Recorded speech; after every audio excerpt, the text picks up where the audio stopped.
Welcome back to Haunt Narratives. It's November 26th, and you know what that means. The countdown to Christmas is officially on. But before you get too cozy, with visions of sugar plums dancing in your head, we're taking a deep dive into something a little less holly-jolly. Today, we're exploring the dark side of Christmas with the chilling legend of Krampus. You might have heard of him, the shadow of St. Nick, the beast who lurks in the wintry darkness, waiting to punish those who've been naughty. Yes. Krampus is not your typical Christmas character. He's a figure that embodies the fear and anxiety that can sometimes lurk beneath the surface of holiday cheer. Just imagine, a creature with twisted horns, fangs like daggers, and a tongue that lashes out like a serpent's. Okay, I'm already getting goosebumps. But where did this terrifying figure come from? Was he always part of the Christmas tradition? Well, the exact origins of Krampus are shrouded in mystery, lost somewhere in the mists of pre-Christian folklore. Some scholars believe he might be connected to ancient pagan spirits of the Alpine regions, figures like Perchten and Stregel.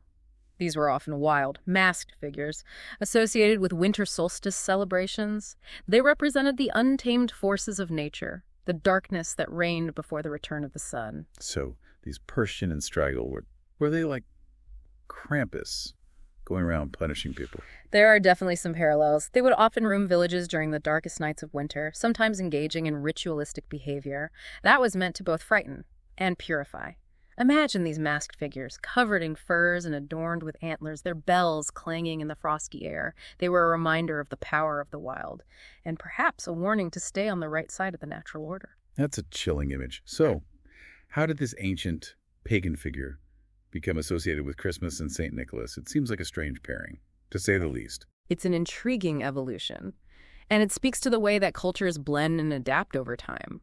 There's very little written evidence about Krampus until the late 16th century. It seems that sometime around the 17th century, he became linked with St. Nicholas, the benevolent gift giver we know and love. So St. Nicholas was all about rewarding good children, but someone had to deal with the naughty ones. Right, precisely. And Krampus filled that role perfectly. He became the dark counterpart to St. Nicholas, a frightening enforcer who reminded children of the consequences of bad behavior, in a sense.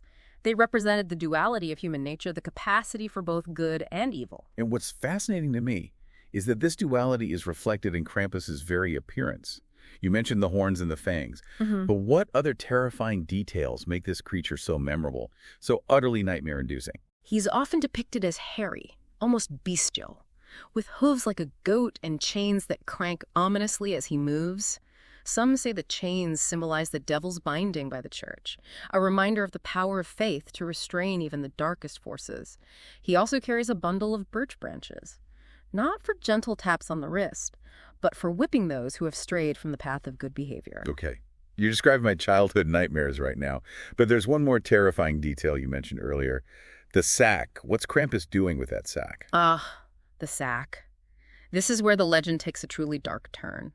Krampus doesn't just punish naughty children with a swat or a scolding, he takes them away.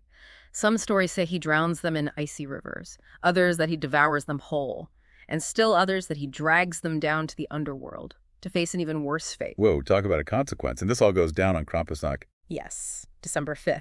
The night before St. Nicholas brings gifts to the well-behaved, Krampus roams the streets, a terrifying shadow in the wintry darkness. You can imagine the terror of children hearing the clatter of his chains, knowing that he might be coming for them. I can only imagine the parents using that image to scare their kids into behaving. But this Krampusnacht tradition, has it stayed purely in folklore? Or is it something that people still celebrate, or I guess, fear, today? It's remarkable. But the legend of Krampus has not faded with time. In fact, it's experienced a resurgence in recent years, both in Europe and beyond. In certain regions, particularly in Austria and Germany, Krampusnacht is still very much a living tradition. So how does this tradition manifest in modern times? Yeah. What can you tell us about these Krampus runs we've heard so much about? These Krampus runs, or Krampuslauf in German, are something to behold. Imagine throngs of people dressed as Krampus, parading through the streets, their bells clanging, their chains rattling. It's a spectacle of both fear and revelry, a reminder that even in the midst of holiday cheer, there's a darker side to human nature lurking just beneath the surface. These events often involve elaborate costumes, with intricately carved masks, and bells that echo through the streets. It's a mix of performance, ritual, and, let's face it, a little bit of mayhem. Sometimes things can get a little out of hand, with the Krampus figures interacting with the crowds, perhaps chasing people playfully, or even giving them a swat with their birch rods. No, it's not just a parade. It's an interactive experience. You're really immersed in the world of Krampus, feeling that tension between fear and excitement. Exactly. And that's what makes it so fascinating. It's a way for people to confront their fears, to acknowledge the darker side of themselves, and perhaps even to find a sense of release in the midst of the holiday frenzy. It's like a cathartic experience, a way of acknowledging that not everything has to be perfect and sugar-coated, especially during a season that's often associated with unrealistic expectations. Precisely. And it's not just about the spectacle. There's a sense of community, a shared understanding that beneath the surface of every culture, every tradition, there are these primal urges and fears that need to be acknowledged. You mentioned that the Krampus tradition has spread beyond Europe. How is this ancient figure being interpreted in a modern, globalized context? It's interesting to see how Krampus is being adapted and reinterpreted for different audiences. In North America, for example, he's become a popular figure in pop culture, appearing in movies, TV shows, and even video games. I've definitely seen some pretty terrifying Krampus costumes popping up at Halloween parties in recent years.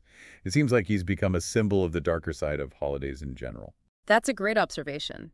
He represents a kind of rebellion against the commercialization and saccharine sweetness that can sometimes overwhelm the holiday season. He's a reminder that there's room for darkness, for complexity, even in the midst of celebration. It's like he's giving us permission to acknowledge our own imperfections, to embrace the full spectrum of human emotion, even the less than jolly parts. But getting back to the traditional Krampus, you mentioned that there are regional variations in how he's celebrated. Can you give us some examples of how the Krampus legend differs from place to place? Absolutely. The Krampus tradition is strongest in the Alpine regions of Europe, particularly Austria, Germany, and parts of Italy and Slovenia. But even within these regions, there are distinct variations in his appearance, behavior, and role in the festivities, for example. In some areas, Krampus isn't just a lone figure. He has a whole entourage of beastly companions. Imagine a whole parade of these creatures, each one more terrifying than the last. That's a whole new level of nightmare fuel. What kind of creatures are we talking about here? Are they like Krampus's helpers? Or do they have their own unique roles to play? In some regions, these companions are known as Krampus's perchten. Think of them as a wild, unruly retinue, adding to the chaos and terror of Krampusnacht.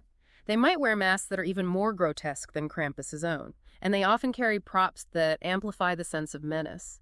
Some might have whips or chains, while others might have bells or rattles that create a cacophony of sound that echoes through the streets. It sounds like a scene straight out of a dark fantasy novel. So it's not just about Krampus punishing the wicked. It's about creating this atmosphere of primal fear and excitement that sweeps through the community. Exactly. It's about acknowledging the darkness, confronting it, and perhaps even finding a sense of release in its midst.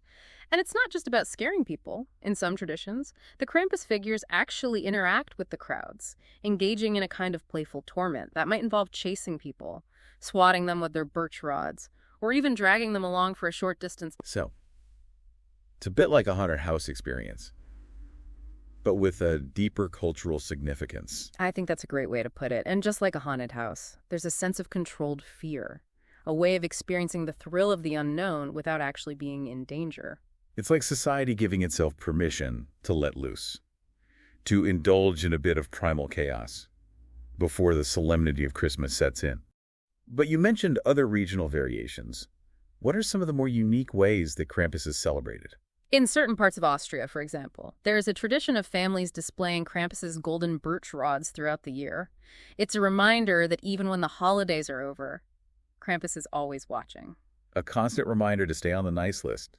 That's a pretty effective way to encourage good behavior, especially if you have kids who are easily spooked. It's definitely a more visceral reminder than a simple Santa's watching message. And it speaks to the way that Krampus has become ingrained in the culture, a figure that embodies both fear and a sense of tradition. So, it's not just about punishment. It's about maintaining social order, about reminding people the consequences of their actions. Exactly. And in some cultures, Krampus isn't just about punishing the wicked. He's also about rewarding the good. Really? I thought he was all about birch rods and sacks for dragging children away. How does he reward good behavior? In parts of Bosnia and Herzegovina and Croatia, for example, Krampus carries not just a sack and chains, but also two types of branches. Golden ones for good children, and silver ones for the bad. It's a tangible representation of your deeds throughout the year. That's fascinating. Yeah. So even Krampus has a softer side, a way of acknowledging those who've earned his favor. It speaks to the complexity of the figure, the way he embodies both the fear of punishment and the hope for redemption. It's like he's saying, yes, there are consequences for your actions, but there's also a chance to make amends, to choose a better path. And that brings us to a crucial question. What does the enduring appeal of Krampus tell us about ourselves? About our fascination with the darker side of human nature? It's a question. That takes us beyond the realm of folklore and into the depths of the human psyche. Why are we so drawn to these dark, monstrous figures, especially during a season that's supposed to be about joy and celebration?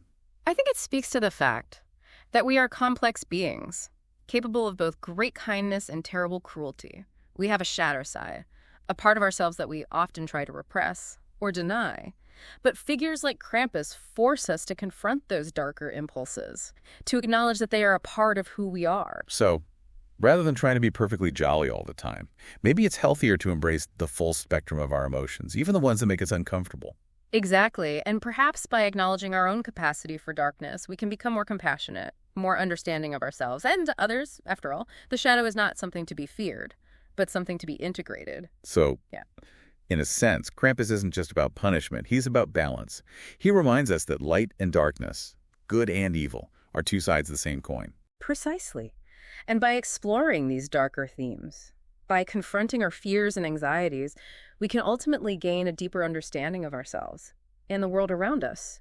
It's almost as if Krampus, this terrifying figure from ancient folklore, is offering us a kind of twisted wisdom, a reminder that true joy can only be found when we embrace the totality of our being. And perhaps that's the most profound lesson of all, that by confronting our shadows, we can ultimately find a greater sense of wholeness, a more authentic way of being in the world. Well, listeners, we hope this deep dive into the world of Krampus has left you with something to ponder.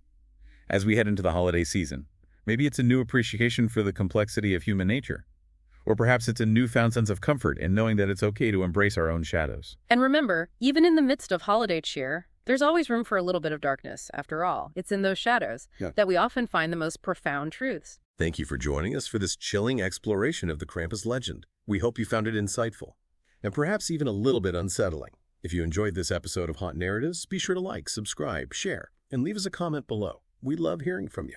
Until next time, stay curious, stay spooky, and remember, sometimes the most terrifying tales are the ones that reveal the most about ourselves.